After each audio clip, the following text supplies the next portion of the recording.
Es hora de ponernos frente al micro.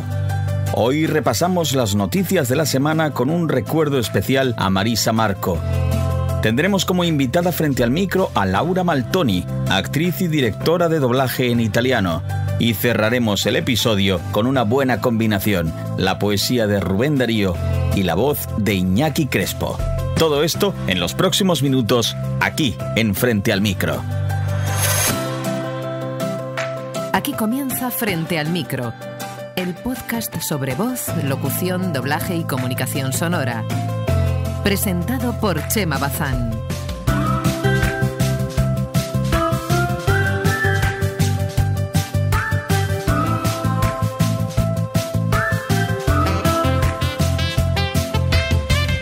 Saludos y bienvenidos a un nuevo episodio de nuestro podcast de elmicrófono.es.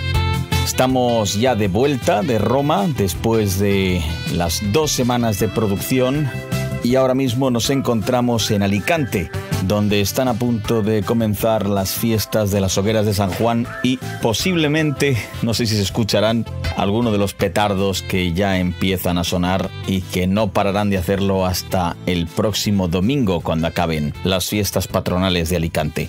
Hemos venido a Alicante para asistir a la clausura de los cursos de doblaje de la Escuela de Doblaje de Alicante.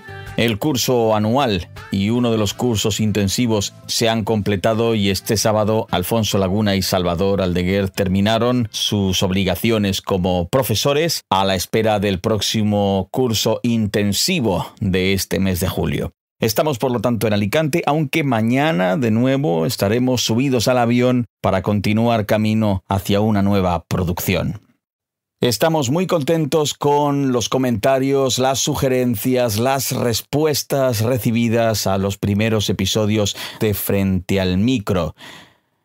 Nos encanta que estés ahí participando y te vamos a dar desde ya la forma de comunicarte con nosotros de una forma todavía más directa. Por un lado tienes nuestro email, correo @elmicrofono.es y hoy te damos también nuestro WhatsApp para que nos puedas enviar mensajes de voz que podamos incluir también en el podcast. El número es el 659 50 84 30. 659 50 84 30. Noticias.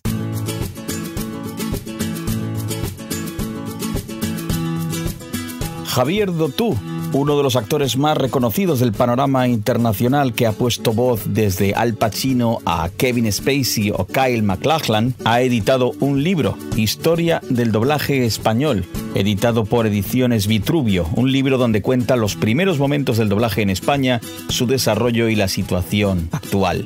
Dotú ha querido partir de una importante base histórica y recorre con detalle el doblaje en los años de la posguerra, cuando empezó a fraguarse como el arte que es hoy. El volumen fue presentado el pasado jueves 25 de mayo en la sede madrileña de la Fundación AISGE. Escuchamos a Javier Dotú hablar sobre su libro. Historia del doblaje español. Cuándo nace, cuándo empieza a surgir estudios y cuándo se acondicionan estos estudios, cómo se crean las infraestructuras, es decir, los laboratorios, cómo se crea una profesión. Empieza en el año 31 del siglo pasado. Y entonces desde el año 31 hasta el año 36, en donde estalla la guerra, pues ya en España hay 13 estudios de doblaje. Y luego ya toda la inclusión de la censura, la inclusión de todos los convenios y todo el progreso que ha tenido el doblaje hasta un momento determinado en que de un sistema de doblaje que era con el fotográfico pasa al sistema del magnético y ya cuando va a pasar al vídeo, ahí es donde termino, porque el vídeo es la actualidad y hasta el magnético para mí es la historia del doblaje español. Una anécdota histórica, antes cuando se grababa en fotográfico se utilizaba material virgen, película virgen, que al ser buena se tenía que positivar y si era mala pues quedaba velada. Entonces estaban a principios de los años 41, que había muy poco material, les quedaba muy poco, se terminaba la película, era un take muy largo, un take muy difícil y entonces el director le dijo al actor: tu madre, procura hacerlo bien porque es que no tenemos más material y no podemos ni mezclar, ni estrenar la película, ni nada. El hombre se puso bien, estupendamente, todo el tiempo que haga falta, total que dijo, ¿podemos hacerlo? Y el hombre se puso a hacerlo, pum, pum, pum, pum, pum, perfecto, hasta el punto de que cuando termina, el director, lleno de ínfula, dijo: muy bien, Paco. Y esto también quedó grabado. Y aunque en la mezcla procuraron bajarlo todo el mundo, la película creo que era un discurso de un senador por Massachusetts, al final del discurso se oía muy bajito: muy bien, Paco, porque no hubo manera de hacer otra toma. Sigue siendo todavía el doblaje español el mejor doblaje del mundo.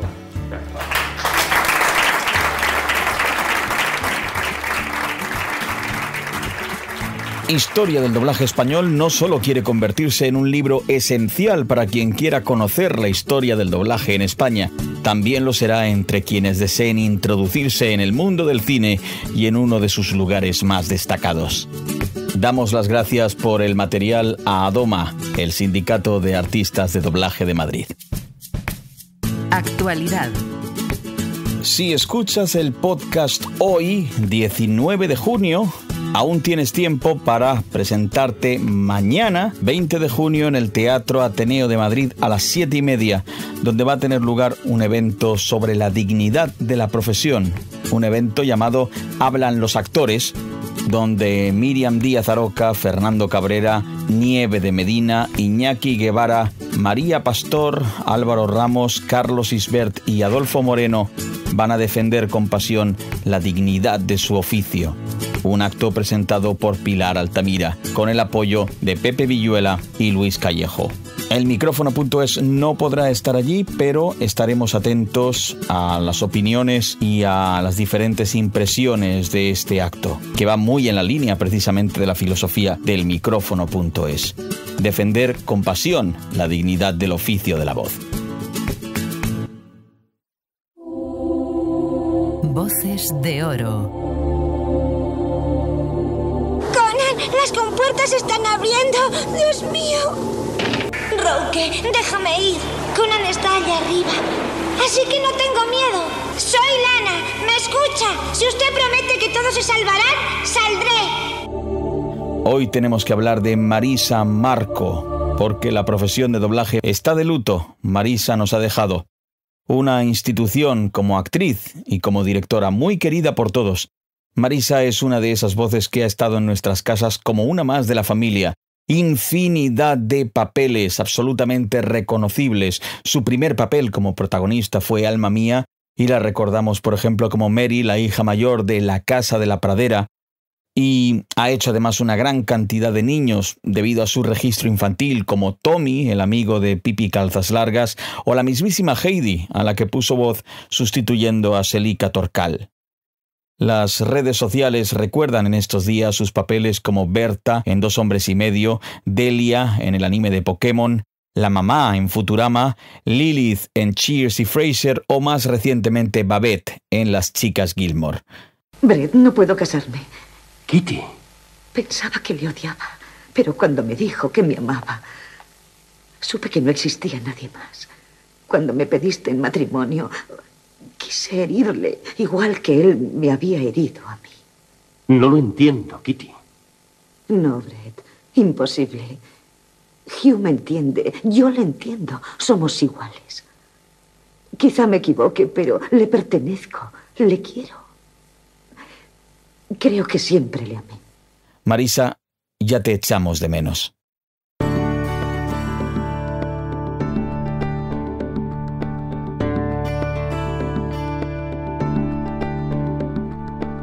Estamos frente al micro. La entrevista.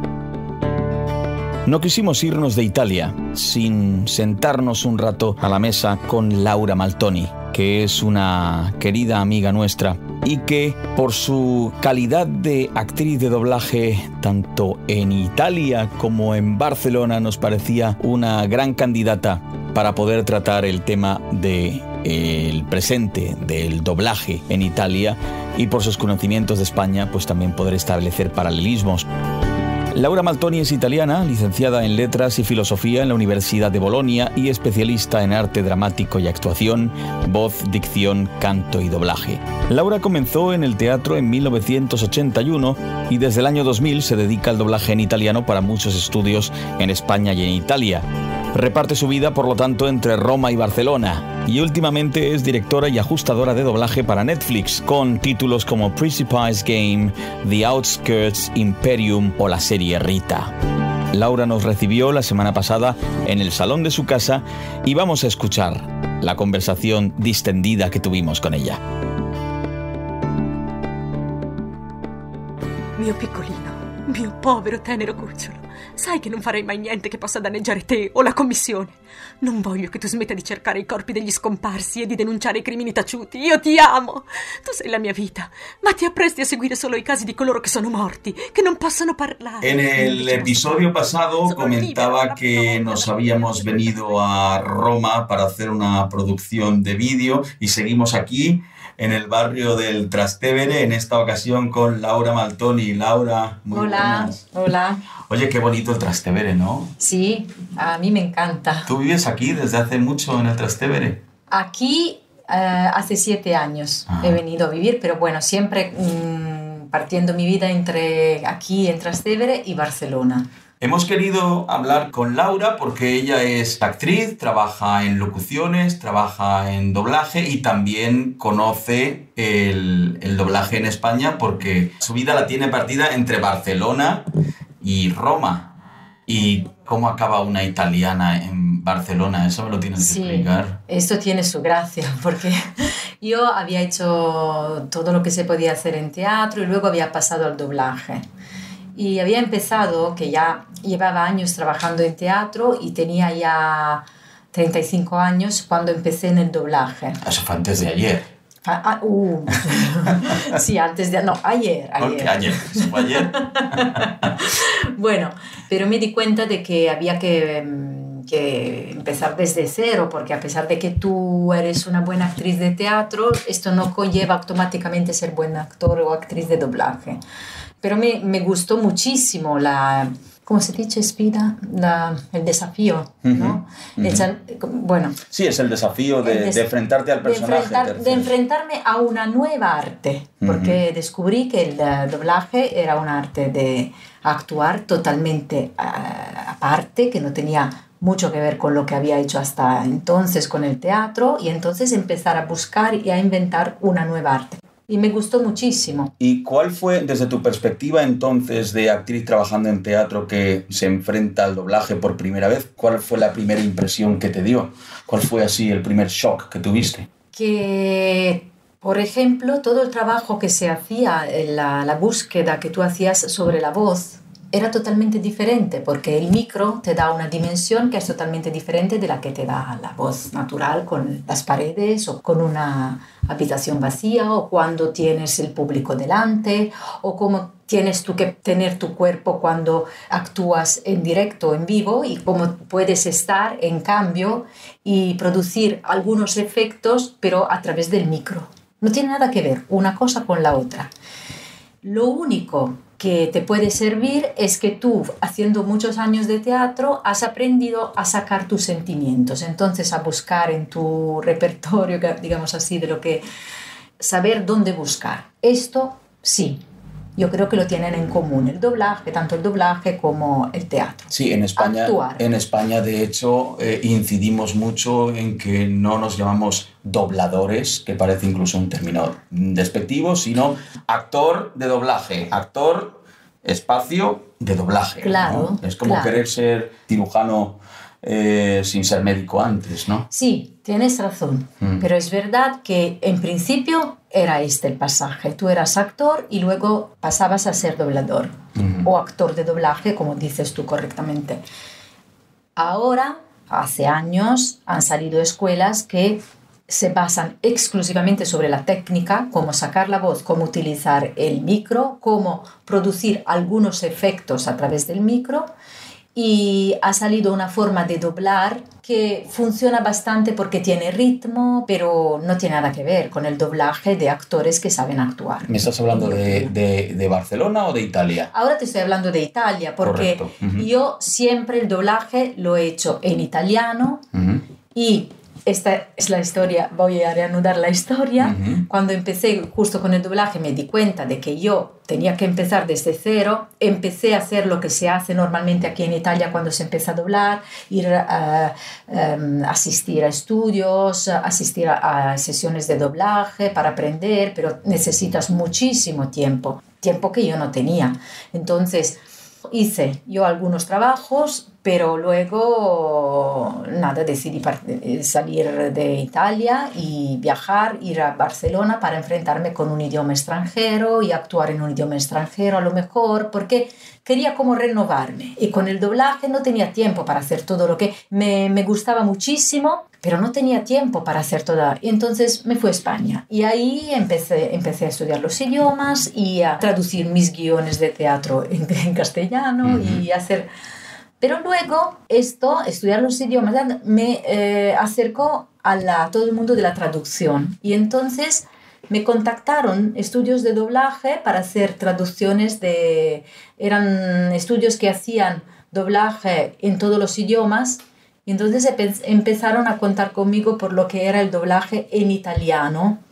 Pero en un principio eran solo traducciones, ajustes y tal, porque, por supuesto, un actor de doblaje italiano no se traslada a vivir en otro país, porque no tienes bastante trabajo como para vivir. Claro. Y... ¿Me estás hablando de qué tipo de trabajos para estas traducciones? ¿Estás hablando de cine, televisión? Eran sobre todo dibujos, series de dibujos animados.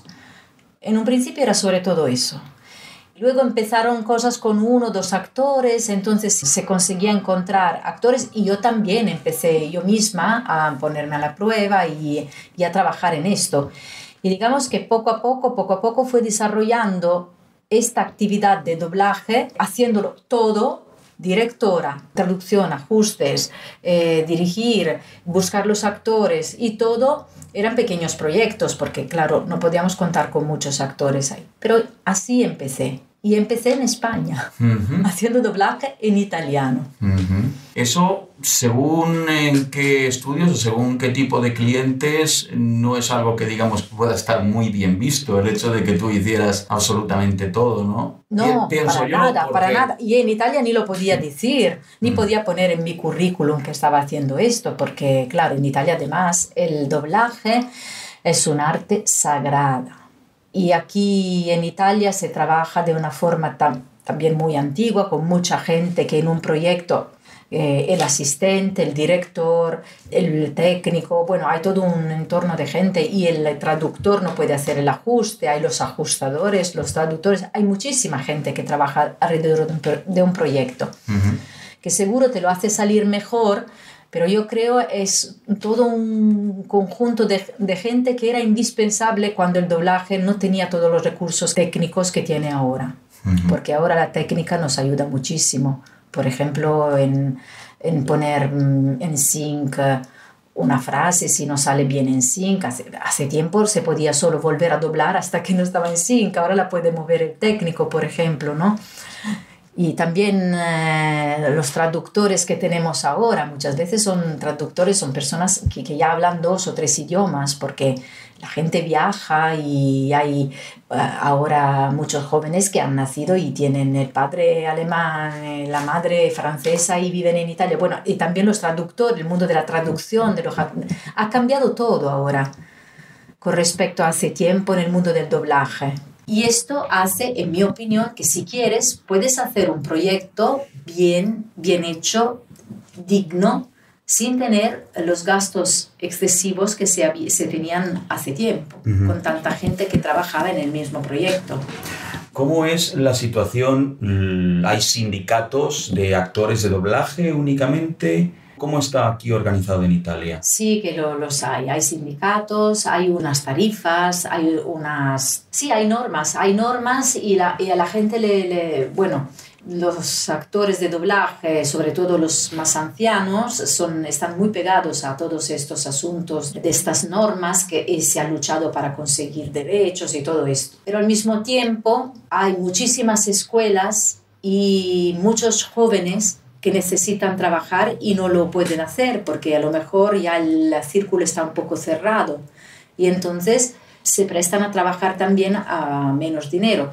Ahora, por ejemplo, hasta hace poco solo se podía trabajar con un contrato regular, con una nómina. Ahora yo veo que casi todos los actores de doblaje que trabajan conmigo, por ejemplo, tienen nosotros la llamamos partita IVA, su número de... Su propia empresa, son autónomos, se podría decir. Son autónomos. Y entonces te hacen factura y solo así pueden trabajar solo así. Entonces yo tengo mi facturo en España y sigo trabajando con estudios españoles que hacen producciones de doblaje en varios idiomas y yo ahora he conseguido que el italiano se pueda grabar aquí en Italia, con muchos actores. Sí, en España es trabajo por cuenta ajena, es decir, que los estudios te tienen que contratar. Aunque te contratan para un día, para la mañana a la que vas, pero una de las reivindicaciones que se ha conseguido ha sido que te tienen que contratar. Esta es una reivindicación reciente, de hace un par de años, y esto es lo que han conseguido aquí en Italia hace muchos años. Y en cambio ahora está cambiando, como te estoy diciendo, y aquí ahora veo que muchos actores son autónomos, y esto es totalmente al opuesto. No. Para las empresas mejor, porque las empresas no tienen que pagar los costes sociales de contratar al actor. Bueno, aquí es partido el asunto. Si eres autónomo, aquí en Italia una parte de la empresa lo mismo paga la seguridad social y una parte la paga el autónomo. C'era una volta un re, diranno subito i miei piccoli lettori. No ragazzi, avete sbagliato. C'era una volta un pezzo di legno. Non era un legno di lusso. Yo no sé cómo es ahora aquí en Italia, no sé si pasa lo mismo que en España. Ahora en España, lo hablábamos con Salvador Aldeguer hace un par de episodios, es muy difícil que un alumno de doblaje ahora entre en una sala de doblaje a mirar y a practicar por problemas de confidencialidad. No sé cómo está aquí en Italia. Aquí el único problema es que los pasillos están llenos de gente. Entonces se han puesto a poner carteles, a decir que no... Pero todavía hay directores que sí, que te escuchan. Este es otro asunto, por ejemplo. A mí también me pasa que cuando estoy ahí dirigiendo los estudios, vienen chicos y yo como trabajo a la española, casi nunca tengo tiempo porque lo voy marcando muy estricto para poder cuadrar todo y no tengo tiempo para escucharlos. Pero ahora existe la posibilidad de recibir una demo, Antes no, antes la única forma de encontrar trabajo era ir a los estudios y que te escucharan. Ahora yo digo, si voy mirando un link donde un actor ya ha trabajado o me envía una demo, yo puedo entender qué nivel tiene este actor. Ya no hace falta que yo le haga una prueba ahí. Esto es otra cosa que ha cambiado, pero nadie se da cuenta de que ha cambiado. Hombre, quizás la dificultad es tú como alumno, cómo le haces llegar a un director su demo o su link, ¿no? Sí, es verdad. Y ya me dicen, ¿no? Pero ¿cuánto tiempo habrá tardado en preparar eso? Tú te das cuenta. Tú te das cuenta a través de una demo del nivel, del esfuerzo, si está... No sé, yo creo que te puedes dar cuenta también. Pero lo olvidamos que la tecnología ha avanzado y que podemos cambiar nuestra actitud. Esto creo que es muy importante. La pregunta es si la tecnología evidentemente hoy en día nos hace posible que estemos grabando esta entrevista en un iPad, en el salón de tu casa tranquilamente y que esto luego lo puedan escuchar miles de personas. Ahí está claro, tiene muchísimos beneficios. Pero yo me pregunto si la tecnología no va a llegar a un punto tan lejano que perdamos un poco el norte de las cosas. Por ejemplo, sería muy fácil para una empresa decirte, aquí tienes tu papel, grábalo en tu casa sin que nadie te dirija y luego tú ya me envías las pistas. Sí. Eso puede llevar a que la figura a lo mejor del director pues la podamos obviar en un momento dado, ¿no? Esto puede ser, no tenemos que tener miedo a eso. La única cosa a la que tenemos que tener miedo es perder la calidad, perder el nivel. Esto no podemos perder. El nivel lo tienes que mantener artísticamente alto. Pero si para llegar a este nivel te puedes ahorrar pasajes, Lo tienes que hacer, no puedes ir en contra de lo que es el avance de la tecnología. ¿Qué es lo que ha pasado aquí en Italia? Porque en España ha sido una caída continua de precios de las producciones. ¿Cómo ha sido aquí en Italia en los últimos años? Yo creo que aquí también, aquí están cerrando. Hay el estudio, el Fonoroma, que es el estudio aquí de Roma, me han dicho, no lo sé por cierto, pero me han dicho que hay la mitad de sus estudios cerrados. No sé si es porque no tienen trabajo, no lo sé, pero sí que sé que hay muchísimos estudios que ya no trabajan. Porque ha llegado una empresa, que no me acuerdo cómo se llama, que es mundial, tiene como un monopolio. ¿Tú la conoces? SDI a lo mejor. Sí, SDI, que tiene este monopolio, pero bueno, no podemos luchar contra eso. Lo único que tenemos que ocupar, yo creo, es que se mantenga la calidad, que el trabajo salga bien. Claro, el problema está en quién define la calidad. Claro. ¿Es el cliente el que define la calidad? El que define la calidad debería ser el director. El director. Yo creo que ¿Y si no hay director? Y si no hay director, ¿quién define la calidad? Tienes razón, pero sí, creo que a lo mejor no puede desaparecer la figura del director. No puede. Bueno, algunos estudios se han atrevido a buscar locutores. Y han tenido más trabajo. Y a grabar sin director en sala. Yo creo complicado. Que no. Es igual. Yo vengo del teatro y ahí también, ¿no? Hay muchos riesgos. Ha habido un momento en que el cine ya hace desaparecer el teatro. Son artes diferentes. Y el teatro... Claro que se puede hacer sin un director, pero es diferente, no puede, tiene otra calidad el teatro y no tenemos que tener miedo. Lo que a mí me da miedo es la mala calidad, y la mala calidad ha hecho que el teatro no tenga público. Por la mala calidad ha sido, no porque ha habido un avance o porque se han ido los directores, es porque han salido cosas de mala calidad y la gente no va a teatro.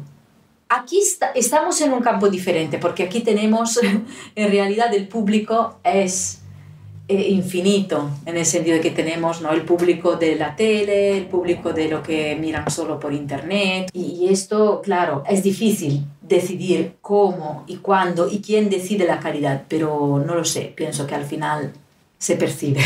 ¿Y el público italiano conoce a los actores de doblaje italianos? Es decir, sí. Está como en España, que el actor está un poco en la sombra, no se le conoce. No. Aquí hay los cultores del doblaje. Y estos son... ¿Los cultores? Se dice, en italiano se dice cultori. Ajá. El doblaje es algo sagrado. Eso es interesante. Cuéntame más sobre sí. Que el doblaje es sagrado. ¿Por qué es sagrado? Es sagrado porque es un arte. Entonces hay los que... por ejemplo, esto tiene una peculiaridad muy fuerte en todo lo que es el manga.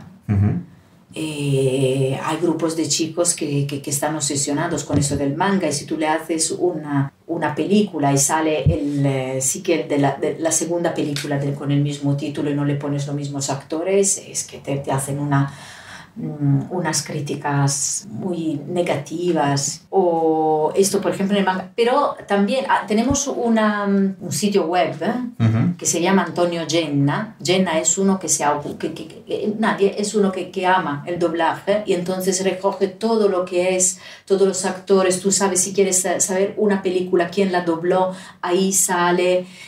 Tienes todas las informaciones que quieras, todos los actores, todas las películas que han grabado, todo. Ese es el trabajo del doblaje.com en español. Sí. Que empezó también como una pequeña base de datos que poco a poco fue creciendo hasta que hoy en día es la referencia para todos. En España. Sí. Ahí es este hombre y hay muchos actores que son solo actores de doblaje. ¿Se puede vivir solo como actor de doblaje? Bueno, hasta hace poco sí, pero no solo vivir, pero vivir muy bien. Muy bien. Los actores de doblaje, bueno, cuando se sabía que uno había entrado en el doblaje y que trabajaba de eso, ganaba muchísimo dinero. Porque luego se hacía famoso y podía empezar a pedir también tarifas muy altas.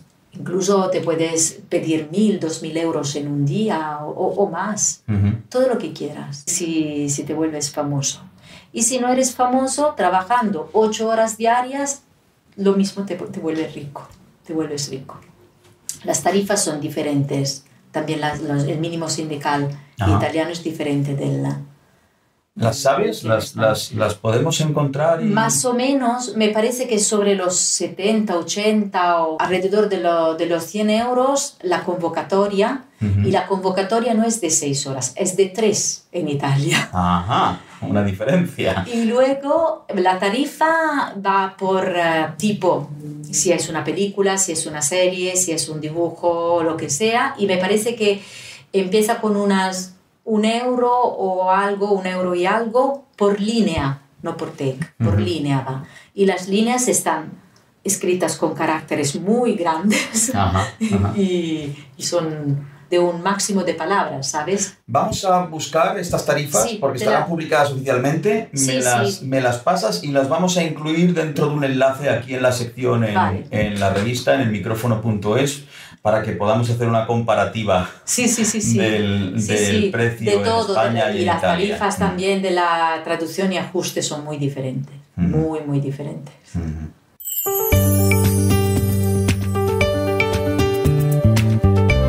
Hay varios aspectos de los comienzos del doblaje en Italia que también son muy interesantes y los ha recogido Sergio Ortega en el blog 35 milímetros. Dejaremos la referencia en el micrófono.es.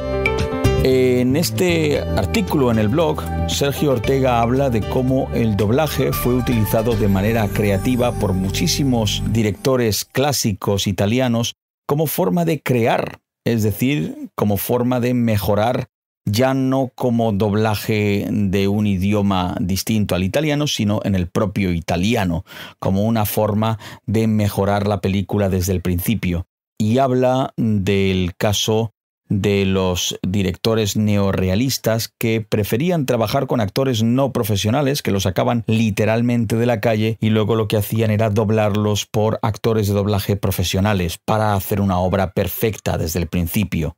Muchos de estos actores que no eran profesionales eran incapaces de memorizar los diálogos o de dar las emociones correctas ante la cámara, aunque su aspecto físico fuera el que es adecuado para el papel, pero el intento era el de mantener la espontaneidad y luego arreglar los problemas de diálogo en el doblaje. Y esto lo hicieron muchísimos directores italianos de renombre, como Roberto Rossellini, Vittorio De Sica o Pier Paolo Pasolini. ¿Y qué hacían estos directores? Pues Fellini, por ejemplo, les hacía decir a los actores 1, 2, 3, 4 simplemente para que movieran los labios y luego en la sala de edición se modificaban estos diálogos y se ponía la visión final. De este modo el doblaje se utilizaba de forma absolutamente creativa para luego acabar la obra original. También comenta en el artículo en el blog el caso de las películas que se filmaban en inglés, y el doblaje en italiano permitía entonces ofrecer la versión italiana que de otro modo no hubiera sido posible con las voces originales, por ejemplo, de Anthony Quinn en La Estrada o de Burt Lancaster en El Gato Pardo, por ejemplo, de Luchino Visconti. Precisamente es en El Gato Pardo donde se menciona que el papel que hace Burt Lancaster como el príncipe de Salina es perfecto en su presencia, en la gestualidad, y está rematado por el muy notable doblaje italiano que contribuyen a redondear la figura del aristócrata siciliano del siglo XIX que interpreta Burt Lancaster.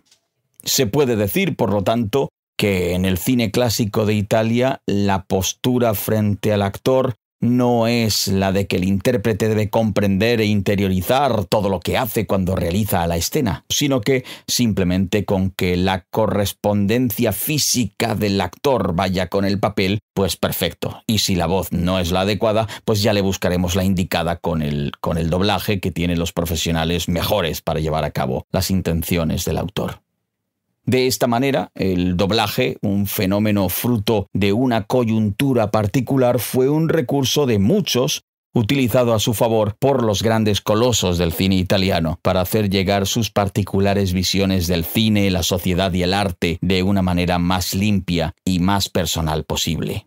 Todo ello surge de que la guerra dejó los estudios de Cinecittà transformados en barracas militares y en aquel momento los equipos de sonido eran muy pesados, eran complicados de manejar, complicados de llevar, y el movimiento neorrealista lo que quería era filmar lo que estaba ocurriendo, sacar las cámaras a las calles, captar la realidad, y entonces grabar el sonido original significaba entorpecer el proceso de la grabación. Y entonces se vio que era una grandísima ventaja el poder hacer menos tomas en las localizaciones de las películas porque evitaban repetir si los actores fallaban con el diálogo, porque luego se iban a doblar, lo que repercutía en un rodaje más rápido y más barato. Son detalles del doblaje, en este caso el doblaje como creación en la obra original, que también son parte del negocio audiovisual. Damos las gracias a Sergio Ortega por este excelente artículo en el blog 35 milímetros que vamos a referenciar en elmicrófono.es. Continuamos escuchando nuestra conversación con Laura Maltoni. ¿El actor de doblaje está bien visto por el actor que no es de doblaje? Es decir, ¿hay algo de fricción o respeto? No, hay respeto. Uh-huh. Y está claro que también hay algunos actores de doblaje que siempre han hecho solo doblaje. Por ejemplo, hace poco, algunos años, ha salido una serie donde aparecían solo actores que habían hecho doblaje, y era una serie italiana donde ellos aparecían de... No, yo creo que no hay conflicto, no hay lucha entre ellos. Se respetan muchísimo y los actores italianos muy buenos también hacen doblaje. ¿Y los actores que son de imagen saben doblarse a sí mismos luego cuando les toca doblarse a sí mismos en una coproducción, por ejemplo? Sí, porque normalmente se buscan actores buenos, no solo de imagen. Claro, los que solo no son actores, son personas que se utilizan para dar notoriedad a un producto, es otra cosa. A veces hay... ¿Me estás hablando de algún famoso que de repente dobla un papel en una película de dibujos animados porque es famoso, sí, no porque es actor? Ejemplo, ¿no? ¿Pasa también aquí en Italia? Sí, puede pasar, pero ha pasado muy poco porque el doblaje se cuida muchísimo. Uh-huh. Y las críticas son muy feroces. Probablemente la historia del doblaje en España y en Italia sea bastante paralela. Sí, ¿verdad? Parecida, porque ¿no? Hemos visto que empieza en los años 30 más o menos, y en Estados Unidos, en California. Uh-huh. Porque los estudios intentan primero doblar las películas allí, hacer las versiones allí, y ven que no les funciona, efectivamente, y empiezan a buscar en los años 30 ya estudios en principio en Madrid, ¿no? Sí. Imagino que sería aquí en Roma. Sí, no, el doblaje en Italia es Roma, ya, uh-huh. No existe el doblaje en otras ciudades. Luego, después de muchos años, empezaron a salir estudios en Milán también. Uh-huh. Y ahora hay como un poco de contraste entre Roma y Milán, porque el doblaje se hace en Roma. ¿Te refieres por el acento o por qué? Bueno, en principio, Roma no veía muy bien todo lo que se hacía en Milán porque nació después el doblaje en Milán. Y entonces se empezó a hacer, por ejemplo, sin asistente, sin algunas personas que, en cambio, para hacer un doblaje, según lo que se piensa normalmente, perfecto, no, necesitas muchos profesionales para hacerlo. Y Roma está muy aficionada a esta idea del doblaje. Hacerlo bien, con toda la gente que es necesaria. Con el presupuesto que haga falta, con todo. Y claro, cuando Milán consigue hacer un doblaje digno, con menos gente, ya molesta, porque puede hacer presupuestos más bajos, uh-huh. Y entonces molesta un poco el mercado. Entonces yo creo que ahí han surgido los primeros contrastes entre Roma y Milán. Y luego sí, el acento que se suele oír en el doblaje, si hay acento, porque normalmente, por supuesto, no hay acento. Sí, de un estándar podemos hablar, ¿no? Si hay un estándar. Sí. El estándar el estándar italiano es neutro, totalmente neutro, sin acentos de ninguna región. Pero si hay alguna tolerancia, es hacia el acento romano. Porque estamos más acostumbrados, porque todos los actores habían nacido en Roma y entonces, a pesar de que limpiaban su pronunciación y todo, pero siempre habían nacido en Roma. Pero, repito, es el doblaje bien hecho, el doblaje profesional tiene un acento neutro y no se tiene que percibir de dónde viene, si eres de Roma, de Milán, de donde seas, de Toscana o lo que sea. ¿Te tienes que preparar entonces como actor para eliminar si tienes ese acento? Esto es imprescindible. No, todos tenemos acento, porque según donde has nacido tienes acento en Italia. Pero aquí tenemos dos problemas. Uno es limpiar lo que es la pronunciación de las palabras y entonces cambiar las vocales, porque tenemos vocales abiertas y cerradas y hay un estándar. Entonces en algunas regiones lo que se dice con vocal abierta... Ponme un ejemplo. Por ejemplo, donde yo nací se dice bene. En cambio, en el italiano neutro se dice bene. Entonces yo tuve que cambiar, empezar a decir bene en lugar de decir bene. Pero cuando voy yo a ver a mis padres o a mi familia y les digo bene, se ponen a reír, porque ahí se dice bene. Entonces mucha gente en la vida sigue hablando con su acento y luego cuando habla en el doblaje tiene que hablar con el acento neutro, por ejemplo. Pero sabemos muy bien que el doblaje bien hecho es también naturalidad, tener cierta soltura, entonces tienes que acostumbrarte a hablar así y de alguna manera ser otra persona, porque cuando hablas de una forma diferente te vuelves en una persona diferente también. Entonces no es fácil, aquí no lo tenemos fácil para nada. Y además, una vez cambiado esto y limpiado toda la pronunciación de las palabras, tiene otro problema, la entonación. La cadenza nosotros decimos en italiano. Y cada región tiene su entonación con las frases y con todo diferente. Y entonces primero neutralizar todo y luego buscar las que son entonaciones correctas. Y para una frase, el mismo significado, tú puedes tener 10 entonaciones que están bien y 10 que están equivocadas. Y entonces tienes que aprender como un número de entonaciones. Y esto, claro, yo siempre prefiero llegar, como decía antes, a través del corazón, el sentido, no tanto. Pero también hay quien lo aprende con técnica. Bueno, esto está bien y esto está mal. Ya está. Yo sé oyéndola, que esta entonación no está bien. Aquí una escuela de doblaje bien hecha dura unos 3 años. 3 años, ¿con cuántas clases a la semana? ¿1, 2? Bueno, no. A veces son escuelas profesionales donde también puedes todos los días. También todos los días, 3, 4 horas y tal. Porque empiezan también por la parte de interpretación. Claro. Entonces empiezan también con teatro, con situaciones de interpretación de teatro clásico, lecturas, y aprendes un poco todo. Este es otro asunto, ¿no? Que ahora tenemos un poco de mezcla entre doblaje, locutores, ¿no? Locución. Sí, se está abriendo muchísimo, se ha abierto muchísimo el mercado, ¿no? Porque si miras cosas que se hacen ahora, por ejemplo, todo el sonido para las aplicaciones, ¿no? Para las apps de los móviles, de las tabletas. ¿Quién lo hace? De alguna manera te especializas en eso y son formas nuevas, ¿no? Sí, y antes había el locutor o el doblador.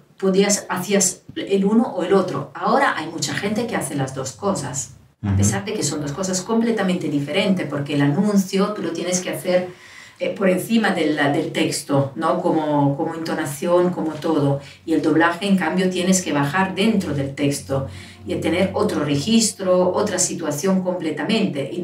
Y es difícil especializarse en las dos cosas. Pero ahora hay mucha gente que lo hace, lo intenta y lo consigue bien. Que hace doblaje y al mismo tiempo hace publicidad. Hace publicidad, ¿no? Anuncios y todo eso. Ahora sí que se oyen. Nosotros aquí el locutor se llama speaker. Tenemos la palabra en inglés, speakeraggio. Speakeraggio, ¿la veis? Speakeraggio. ¿La veis? Es interesante. Yo también escribía en la revista, en el micrófono.es, la semana pasada un artículo, porque decía, bueno, hablamos en el episodio anterior también, que no tenemos un término para definir tu profesión si no es, lo que tú has dicho, si no es locutor de radio o de televisión o si no es actor de doblaje. Si locutas e-learning o si haces audio para apps, por ejemplo, ¿qué eres? Aquí en Italia se dice speaker. Speaker. Tutto quello che non è doblaje è speakeraggio. Vale. Tutto quello che non è doppiaggio è speakeraggio. Vale. Porque en España parece que hay cierta separación entre lo que sería un locutor y lo que sería actor de doblaje en cuanto a la actuación principal. Sí, es eso que sí, es justamente lo que estaba diciendo, ¿no? Que antes había una separación bastante fuerte entre speaker y doblador, ¿no? Ahora no, hay mucha gente que hace las dos cosas y también porque hay muchos jóvenes que ya tienen en su casa su propio estudio, su propio equipo y entonces pueden entrenarse. Una vez encontré a un chico, me preguntó si le podía escuchar para hacerle un casting y ver si podía llamarle en algún proyecto. Entonces le pregunto, vale, sí, le escucho y le digo, ¿qué has hecho? ¿Qué currículum tienes? Y dice, no, yo solo salgo de una escuela de doblaje, pero de pocos meses, así. Y yo le digo, pero tienes un buen nivel para salir de una escuela de doblaje en pocos meses, debe ser muy buena la escuela. Dice, no, es que tengo también 450 horas dobladas en mi ordenador de ejercicios que he hecho yo. Fíjate, esta es una situación nueva, totalmente nueva. Este chico, y como él, ¿cuántos chicos estarán en casa aprendiendo esta profesión y haciendo ejercicios? Podrá estar equivocado porque el no tener un profesor que te indique puede que tú des por buenas ciertas cosas que hagas que en realidad no lo sean, pero al mismo tiempo tienes muchísimas horas de vuelo, por así decirlo. Claro, ¿no? Pero ya cuando una buena escuela de doblaje te ha dado varias indicaciones, te ha dicho cómo escucharte, cómo controlarte a ti mismo, te puede dar sugerencias en este sentido. Y al final, cuando tú sales de una escuela, lo que necesitas es practicar. Y como decía antes, si tú escuchas a tu corazón y a tu forma de actuar y tal, te das cuenta de que sí te estás equivocando. Yo siempre les recomiendo a los actores que empiezan que se escuchen, se graben y se escuchen. Ahora también tienen el iPhone o el móvil o lo que sea para hacer grabaciones. O también cuando se envían un WhatsApp, escúchate tu voz y controla si lo has dicho bien, si lo podías haber dicho de otra forma o la entonación, si está correcta. Nunca lo hemos tenido más fácil. Ahora mismo todos llevamos una grabadora en el bolsillo. Claro. Y esto es algo que nosotros no percibimos, pero hace la diferencia. El doblaje no es que una vez que lo has aprendido, a pesar de que no lo haces después de años, ya lo mantienes, es como ir en bicicleta. Ajá. No sé si es verdad, ¿tú qué dices? Hombre, yo creo que hay que practicarlo. Hay que practicarlo mucho, pero claro, también para aprender la bicicleta tienes que practicarla mucho, pero cuando lo has aprendido, luego no lo olvidas. Bueno, sí, pero es como un idioma, yo pienso, tienes que practicarlo, un poquito, si no te puede costar luego otra vez mucho el volver a coger el ritmo, ¿no? Pero en España se dice, se critica, se afirma que el doblaje es un círculo muy cerrado. ¿Es lo mismo en Italia? Sí, muy, muy cerrado. Y yo espero que esto cambie con este cambio que hay ahora de esta tecnología y de poder hacer las cosas de formas diferentes. Que no haya una pauta solo para hacer las cosas, pero que se puedan hacer siempre mirando a la calidad. Y esto es imprescindible. Pero no es necesario hacerlo de una determinada manera, porque esto sí que cierra los círculos. El problema es que muchas veces, ¿qué haces cuando un cliente tiene un presupuesto absolutamente de risa y al mismo tiempo, claro, tú te exiges calidad porque tú eres profesional? Si tú trabajas en algo, estoy seguro de que no dices, yo tengo dos precios, ¿te lo hago con calidad o te lo hago regular? No, yo por lo menos solo sé trabajar con calidad, con lo cual no puedo decir que te lo hago con calidad o te lo hago sin calidad. Entonces, cuando te exigen calidad o tú te exiges calidad a ti mismo y poco dinero, ahí es donde está el problema. Tienes razón, y esto, en mi opinión, abre un discurso muy amplio, porque ahora, por ejemplo, el mismo problema, si salimos un momento de lo que es el mundo del doblaje y pasamos a lo que es de la locución, por ejemplo, a mí me pasa casi todos los días que yo tengo contactos con América, Rusia, Polonia, Grecia, Europa, con todo el mundo, y tú te acostumbras a tener presupuestos diferentes. No porque tú quieras jugar o hacer. Yo siempre lo que miro es la calidad y siempre creo que estamos en una época de transición donde lo que a mí me ayuda es el sentido común. Normalmente yo me remito a lo que son ofertas económicas también, porque también clientes diferentes tenemos. Tenemos clientes que pueden gastarse mucho dinero para hacer un anuncio y clientes que pueden pagar pocos. Dices bien, lo que tienes que cuidar es que sea digno, en el sentido que no puedo regalar mi trabajo, mis horas. Entonces, no puedo regalar. A partir de ahí, que no regalo horas y que yo creo que no conseguimos en este momento defender tarifas o cosas que se han podido conquistar, no porque no es justo defenderlas, yo creo que es muy justo defenderlas, pero corres el riesgo de hacer una lucha rara, donde tú al final no puedes entrar en un circuito porque tienes los precios demasiado altos y luego este circuito no puede, a su vez, tener una calidad alta. Bueno, no sé, lo que utilizo es el sentido común. Es decir, bueno, yo cuando no regale mi trabajo y pueda ganar lo que me hace falta para vivir, ya estoy bien, pero es difícil. Porque al final de mes ahí tienes la seguridad social y tienes esto y el otro, y entonces a veces ves que no llegas si tienes precios demasiado bajos. Y entonces dices 2 palabras por una. Sí. Y te toca hacer una oferta. Claro. Oye, ¿y aquí en Italia habláis tan mal en inglés como nosotros en España? Porque claro, como no vemos las películas dobladas, ¿verdad? Claro. Que si las viéramos en original, seguramente todos estaríamos hablando la lengua de Shakespeare, ¿no? Sí. No creo que el problema del inglés pasa por este camino. El problema del inglés, yo creo que es un problema que hay que buscar en las escuelas. Yo creo que el doblaje da una posibilidad más, no menos, no quita, da. Y hoy en día, que con el mando eliges el idioma que quieres, es un comentario un poco anacrónico, pienso. Sí. Pues hasta aquí tenemos tiempo hoy. Gracias por abrirnos tu salón en el Trastevere, Laura. Gracias. El café estaba delicioso, tenemos que decirlo. El café y los helados, que son de las cosas que decimos, oye, no tenemos que tomar ni café porque tiene cafeína, ni helados porque son malos para la garganta. Es decir, los primeros nosotros que nos tendríamos que cuidar, nos hemos cuidado bastante poco en nuestra visita en Italia. Bueno, pero es imprescindible, ¿no? Muchas gracias, Laura. Y si cualquiera de nuestros oyentes quiere ponerse en contacto contigo porque tiene un proyecto en italiano, ¿dónde te encuentran? Mi dirección de correo es maltonilaura@yahoo.es y Maltoni Laura o Laura Maltoni también en Facebook con Messenger también. Te encuentran enseguida. Sí. Muchísimas gracias, Laura, por estar frente al micro con nosotros. Gracias a ti y a vosotros. Chao. El poema de la semana. El poema de la semana está a cargo, en esta ocasión, de Iñaki Crespo, otro gran amigo y actor de doblaje en Madrid, que en este caso nos va a traer su interpretación de nada menos que La princesa está triste, ¿qué tendrá la princesa? Es decir, de la famosa sonatina de Rubén Darío. Adelante, Iñaki. La princesa está triste. ¿Qué tendrá la princesa?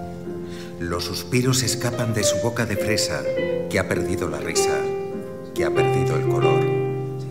La princesa está pálida en su silla de oro, está mudo el teclado de su clave sonoro, y en un vaso, olvidada, se desmaya una flor. El jardín puebla el triunfo de los pavos reales. Parlanchina la dueña dice cosas banales, y el vestido de rojo piruetea el bufón. La princesa no ríe, la princesa no siente. La princesa persigue por el cielo de oriente la libélula vaga de una vaga ilusión. ¿Piensa acaso en el príncipe de Golconda o de China? ¿O en el que ha detenido su carroza argentina para ver de sus ojos la dulzura de luz? ¿O en el rey de las islas de las rosas fragantes? ¿O en el que es soberano de los claros diamantes? ¿O en el dueño, orgulloso de las perlas de Ormuz? Ay, la pobre princesa de la boca de rosa quiere ser golondrina, quiere ser mariposa. Tener alas ligeras, bajo el cielo volar. Ir al sol por la escala luminosa de un rayo, saludar a los lirios con los versos de mayo, o perderse en el viento sobre el trueno del mar. Ya no quiere el palacio, ni la rueca de plata, ni el halcón encantado, ni el bufón escarlata, ni los cisnes unánimes en el lago de azur. Y están tristes las flores por la flor de la corte, los jazmines de oriente, los nelumbos del norte, de occidente las dalias y las rosas del sur. Pobrecita princesa de los ojos azules, está presa en sus oros, está presa en sus tules, en la jaula de mármol del palacio real, el palacio soberbio que vigilan los guardas, que custodian 100 negros con sus 100 alabardas, un lebrel que no duerme y un dragón colosal. Oh, ¿quién fuera Hipsípila que dejó la crisálida? La princesa está triste, la princesa está pálida. Oh, visión adorada de oro, rosa y marfil. ¿Quién volará a la tierra donde un príncipe existe? La princesa está pálida, la princesa está triste, más brillante que el alba, más hermoso que abril. Calla, calla, princesa, dice la hada madrina. En caballo con alas hacia acá se encamina, en el cinto la espada y en la mano el azor. El feliz caballero que te adora sin verte y que llega de lejos, vencedor de la muerte, a encenderte los labios con su beso de amor.